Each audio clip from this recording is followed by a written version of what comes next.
আমি বলবো যে তামাশা বা এক একটা নাটক, একটা প্রহসন সরকারের পক্ষ থেকে এগুলো তৈরি করা হচ্ছে। ওই বললাম যে নিজেদের ব্যর্থতা, এই ব্যর্থতাগুলো বহুমুখী ব্যর্থতা। আপনার সামাজিক ক্ষেত্রে, রাজনৈতিক ক্ষেত্রে তো আছেই, সমস্ত ক্ষেত্রে এই এই এই ব্যর্থতা, শিক্ষাক্ষেত্রে ব্যর্থতা, সব ক্ষেত্রে ব্যর্থতা। আর বড় ব্যর্থতা হচ্ছে এখন হচ্ছে আর্থিক খাতে।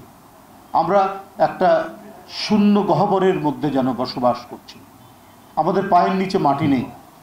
আমরা কিসের উপর দাঁড়িয়ে আছি আমরা নিজেরাই সেটা বলতে পারবো না। শুধু ব্যাংক খাত থেকেই 12,000 কোটি টাকা লোপাট হয়ে গেছে 15 বছরে। এটা আমার বক্তব্য না, এটা সিপিডির বক্তব্য।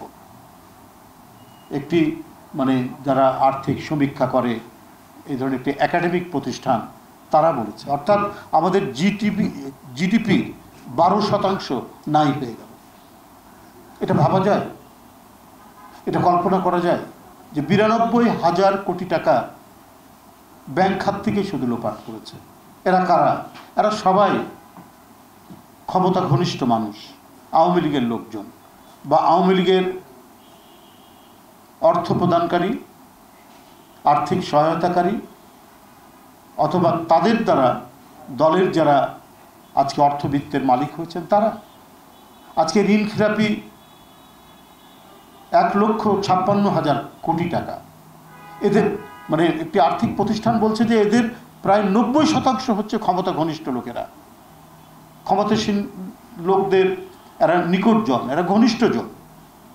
1,56,000 কোটি টাকা। 2008 সালে ছিল মাত্র 22,000 কোটি টাকা। তো মানে একটি দেশের উন্নয়ন মানে তো হচ্ছে সব দিক থেকে মানুষের উন্নতি, দেশের উন্নতি। আমাদের আর্থিক অবস্থা সচ্ছল, আমাদের ব্যাংকগুলো ভায়াবল, আমরা ব্যবসা বাণিজ্যে খুবই চরম উৎকর্ষতা লাভ করেছি, এমন তো নয়। উৎকর্ষতা কোথায়? এখন আমরা যে ইনভেস্ট করবে বা যারা ইনভেস্ট করবে, বিদেশিরা দেশিরা, সেই ইনভেস্ট করার জন্য যে প্রয়োজনীয় যন্ত্রপাতি নিয়ে আসতে হয়, তো সেটা কেনার জন্য তো ডলার নেই। প্রায় $50 বিলিয়ন উধাও করে দেওয়া হয়েছে। এখন তলানির দিকে চলে আসছে। মাত্র নাকি $13 বিলিয়ন রয়েছে সরকারের ভাষায়।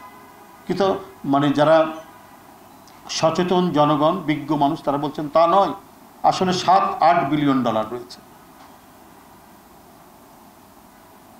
এর মধ্যে বিদ্যুৎ খাতের পাওনা পরিশোধ করতে $4 বিলিয়ন চলে যাবে। তাহলে তো তলানিতে